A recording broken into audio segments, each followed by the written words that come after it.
विद्यार्थी मित्र हो, आपण जे दृष्टांत आहेत ते दृष्टांत बघत असताना मूळ सूत्र, त्यानंतर त्याचा दृष्टांत आणि मग दृष्टांतिक असा जो क्रम आहे आणि भावार्थ,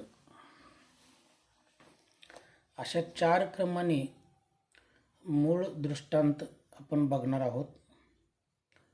मूळ दृष्टांत क्रमांक 43 आणि या ठिकाणी अभ्यासक्रमासाठी नियोजित केलेला दृष्टांत नंबर 1. तर जो जे होऊनी असे तो तेची बोले, अनंत शक्ती परमेश्वर सकळांसीही विषय व्यवस्था करीती. हे झालं सूत्र. ज्याचा जो विषय असतो तो त्याचे प्रतिपादन करतो. अनंत शक्तियुक्त असणारे परमेश्वर सर्वांनाच समजून घेतात, त्यांच्यासाठी कार्य करतात. म्हणजे या ठिकाणी पसायदानामध्ये जे आहे, जो जे वांछेल तो ते लाहो प्राणीजात, शेवटचं याच थोड्याशा इकडं कळणारा हा विषय मला वाटतो. ज्यांचा जो विषय असतो तो त्याचे प्रतिपादन करतो. अनंत शक्तियुक्त असणारे परमेश्वर सर्वांनाच समजून घेतात, त्यांच्यासाठी कार्य करतात असं म्हटलं आहे. विश्वरूप दर्शनामध्येही हेच झालेलं आहे की हा जो परमेश्वर परमात्मा आहे तो म्हणतो की अहम ब्रह्मास्मी, मी वाचून दुसरी गोष्टी नाही, सगळं जग माझ्यामध्ये सामावलेलं आहे. मी जगामध्ये सगळ्या सजीवामध्ये आहे, पण सगळे सजीव माझ्यामध्ये नाहीत. सगळ्या सजीवांमध्ये माझा आत्मा आहे, पण सगळ्या सजीवांचा आत्मा माझ्यामध्ये नाही असं म्हटलं आहे. आणि म्हणून दृष्टांत काय आहे, गावात हस्ती आला, तेथे जात्यांदा हस्ती पाहू गेले. एके पाऊला पाऊ देखिला, एके सोंड देखिली, एके कानू देखिला, एके पाठी देखिली, एके पोट देखिले, एके पूस देखिली. मग एकमेका संवादिती, अरे तो हस्ती देखिला, पाऊ देखिला तो म्हणे हस्ती खांबासारिका, सोंड देखिली तो म्हणे हस्ती मुसळासारिका, कान देखिला तो म्हणे हस्ती सुपारीसारिका, पाठ देखिली तो म्हणे हस्ती कोथळ्यासारखा, पूस देखिली तो म्हणे हस्ती खरांटियासारखा. ऐसे एकमेका उपरोधिती तयामध्ये डोळसू असे तो म्हणे हा हस्तीचा एकू एकू अवयव होय, परी हस्ती नव्हे, ऐसा अवयवी युक्त तो हस्ती. तर साधारणपणे ज्या वेळेला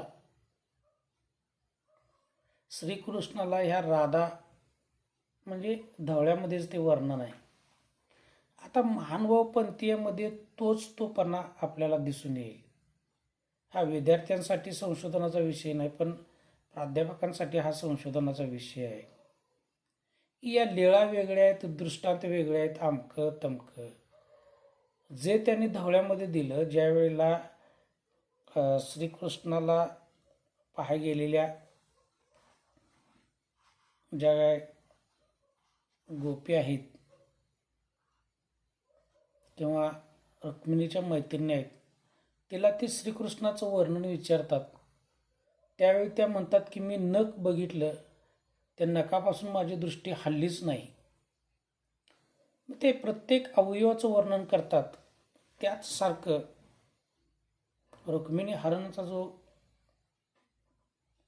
धवळ्यांचा भाग आहे त्यामध्ये जे वर्णन केलं आहे तेच थोड्याफार फरकाने इथं चपळाई करून त्यानुसार ही बसवलं असंही म्हणता येतं असं माझं स्वतःचं मत आहे. कारण या ठिकाणी त्या पद्धतीनं आता मराठीमध्ये कितीतरी कथा आहेत की एकसारख्या एका धर्तीवर जाणार आहे.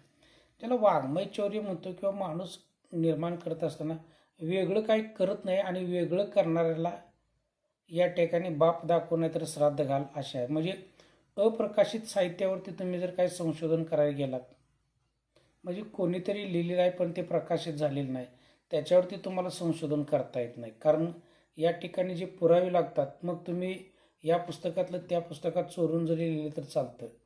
पण या ठिकाणी जे खरोखर एक संशोधन ज्याला आपण म्हणतो, की एखादा दगड घेतला, ते दगड आपण नेहमीच हाताळतो, पण तो एके दिवशी मला तो दगड असा लागला की त्या दगडातनं मला काहीतरी वेगळं सुचवायचं आहे. मग त्या दगडातनंच मी सुचवायला गेलो तर ते सायन्समध्ये ते शक्य आहे, पण आपल्या कला शाखेमध्ये ते शक्य नाही. कला शाखेमध्ये बाप दाखव नाही तर श्राद्ध घाल ही सिस्टीम या ठिकाणी तुम्हाला दिसते. एखादा शब्द गावठी बोलीतला असला तर तो जर आपण कुठंतरी विचारला तर लगेच म्हणे तुम्ही तो कुठं वाचलाय. अरे वाचायला कशाला पाहिजे, तुमचं साहित्यच जे आहे ते मौखिक साहित्य आहे. हे मोठे स्वतःला समजणारे अभ्यासक आहेत, त्यांनी लक्षात घ्यावं.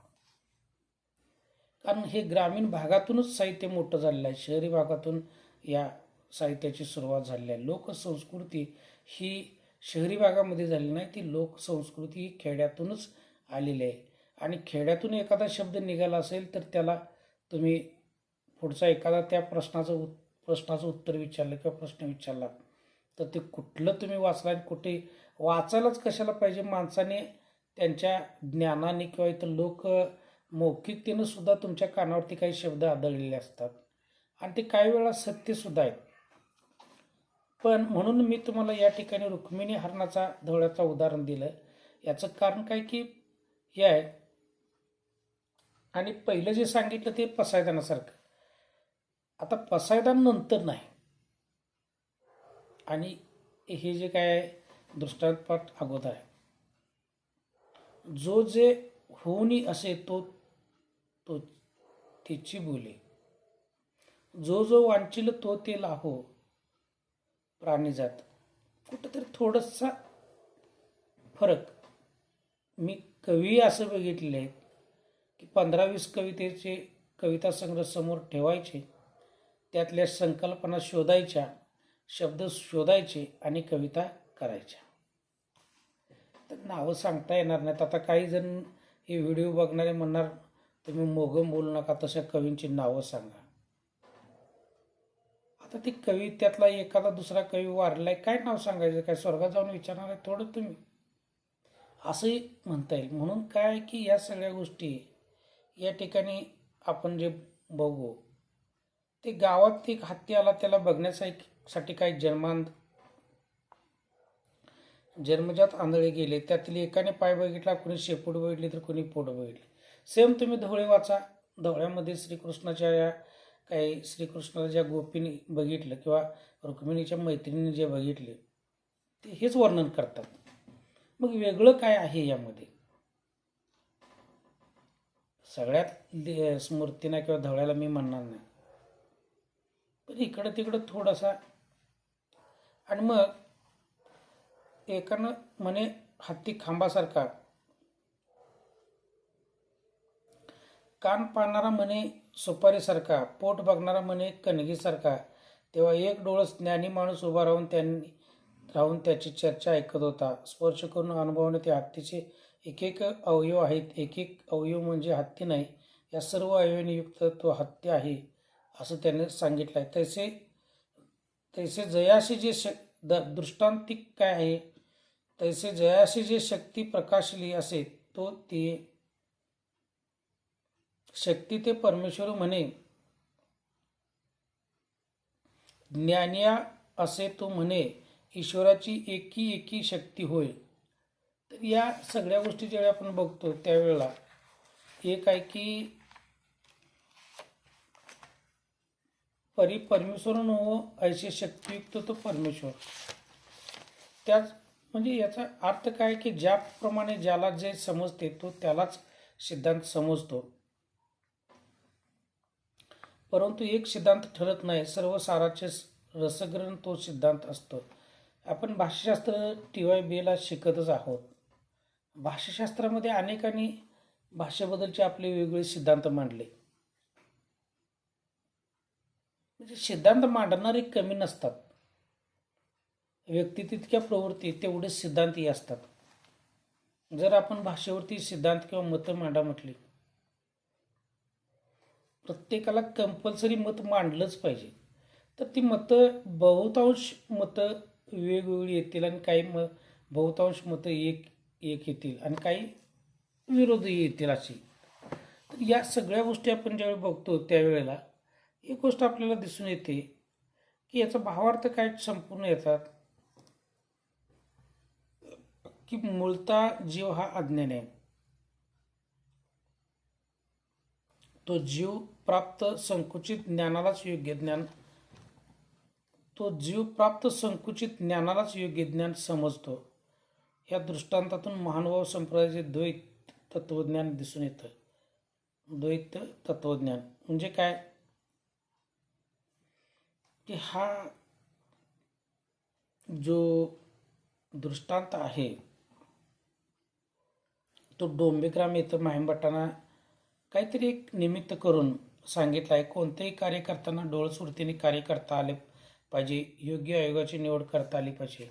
हा शेवटी याचा भावार्थ म्हणण्यापेक्षा मी सार असं म्हणेन की कोणतंही काम डोळसुरतीनं केलं पाहिजे. नाहीतर तुम्ही जर ती गोष्ट करण्याकडे डोळझाक केली ती नक्की ते काम तुमच्या अंगलट आलं म्हणून समजा. तर अशा पद्धतीनं आपण या सगळ्या गोष्टी बघत असतो. आपण एक आज इथं दृष्टांत घेतला आहे. पुढचा भाग आपण पुढच्या तासाला घेऊया.